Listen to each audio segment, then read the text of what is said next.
We know not everyone can keep up with all the news from the week, and that's why CBS News Colorado has gathered stories that topped our website from the last week. So here is a look at some of the stories that garnered the most interest on CBSColorado.com.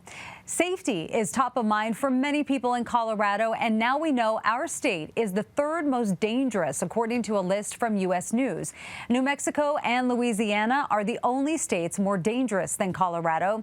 The authors looked at violent crime and property crime rates to determine the list.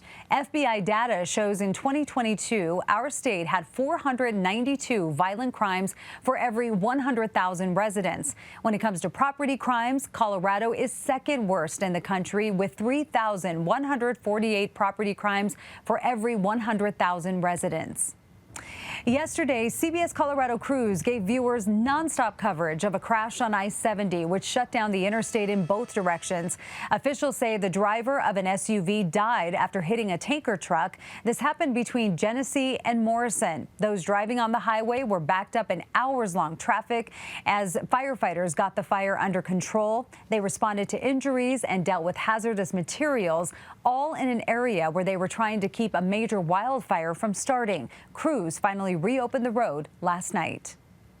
This week, we told you about a major update in a case we've been following for more than a year. Two of the teens charged in a deadly rock-throwing case out of Jefferson County have pleaded guilty. We learned of Zachary Kwok's plea last week when he pleaded guilty to assault charges.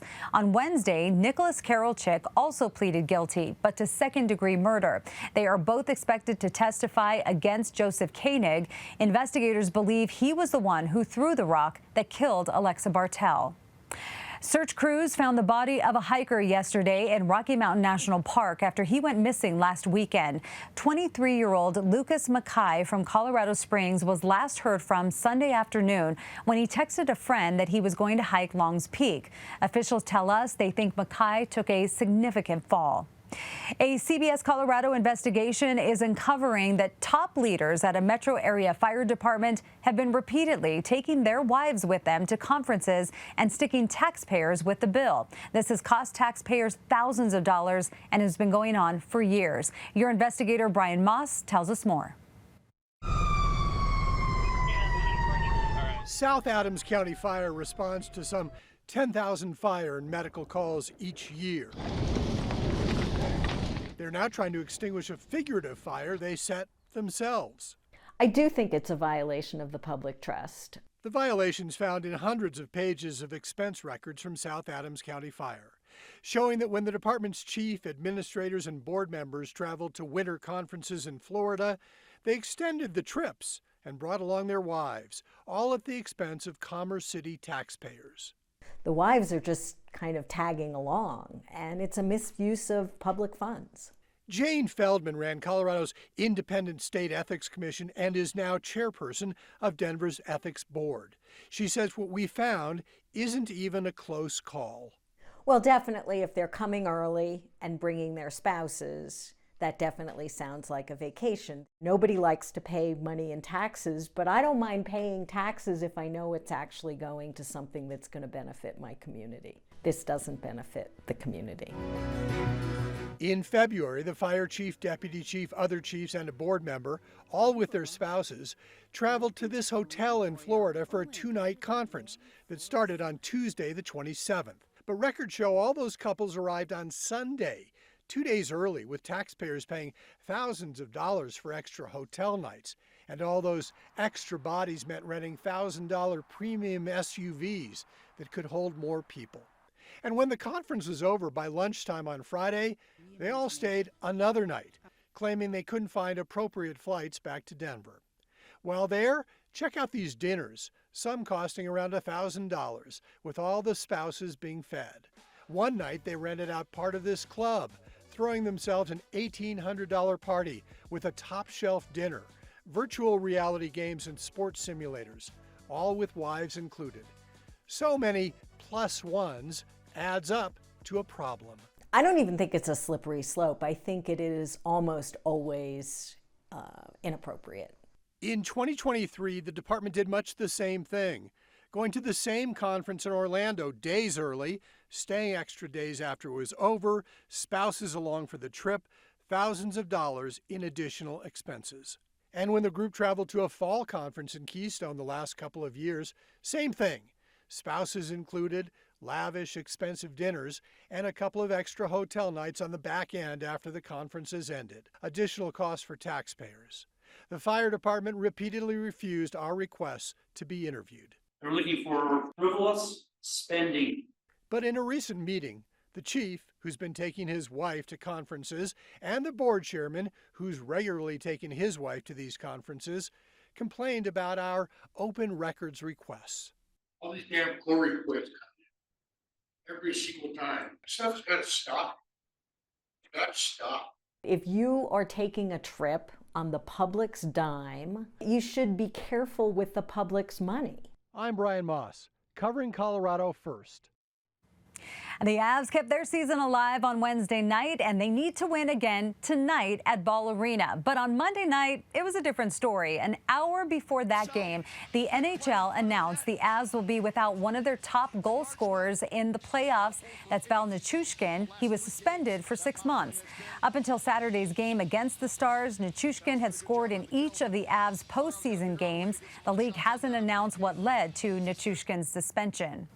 Colorado leaders are taking steps to rename mountains and passes because of derogatory terms. Now, a term that's an offensive reference to Indigenous women is in the spotlight after Clear Creek County says it will make some changes. Your reporter in the mountains, Spencer Wilson, tells us why this change is a sign of the times.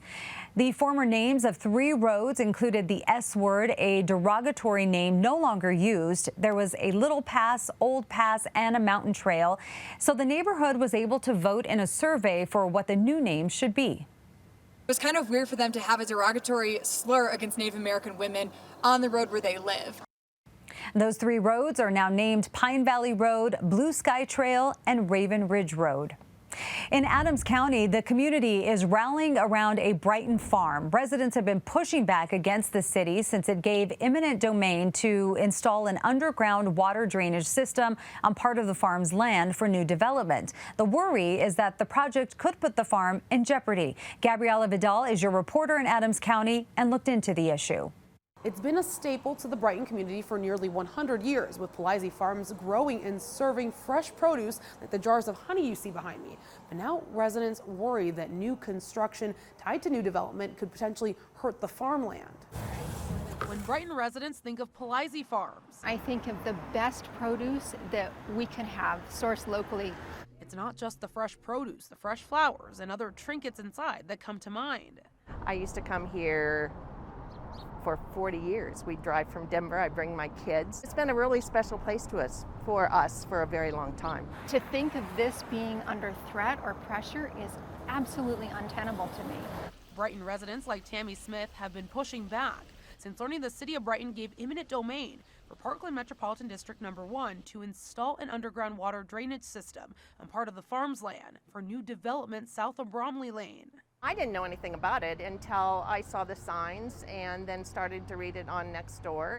A website called Save Polizzi Farm claims the proposed permanent easement, which would extend across the farm for the drainage, will disrupt the 2024 farm season and eventually make the land unfarmable. So the fact is that they would have to bring heavy machinery, heavy equipment in to accomplish what they're trying to do with the drainage. Heavy equipment is bad for the health of the soil. CBS Colorado reached out to Parkland Metropolitan District No. 1, but have not heard back. Back in September 2023, when city leaders first heard plans for the project, one council member asked developers whether Polizzi Farms would be impacted. I want a clear answer. So once this is done, can they farm that land? Yes, they'll be able to farm over top of the pipe. But residents, We are community. We will support our own, and we will not go quietly. say they remain skeptical about the process and ask for city and developers to work with them on a different solution.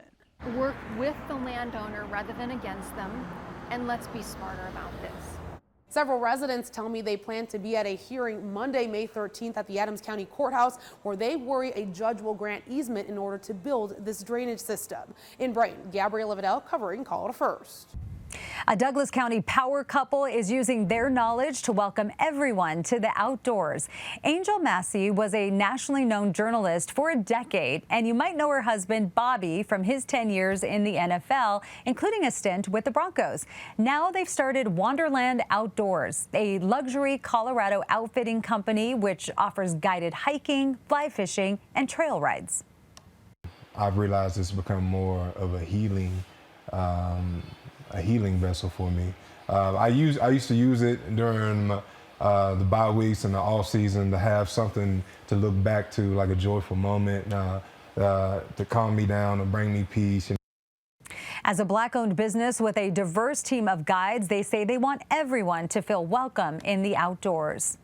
And people in Colorado, they love their Red Lobster. 4 Red Lobster restaurants in the Denver metro area are temporarily closed. If you go to their website, you can see the locations in Lakewood, Wheat Ridge, Lone Tree, and Denver are not open. Restaurants in Littleton, North Glen, and Aurora are still open. Last year, Red Lobster reported an $11 million loss after their endless shrimp deal. The store closures come as many Wall Street analysts suspect the restaurant will declare bankruptcy in the coming weeks. For a more in-depth look of these stories and the rest of the news you may have missed this week, you can visit our website, cbscolorado.com.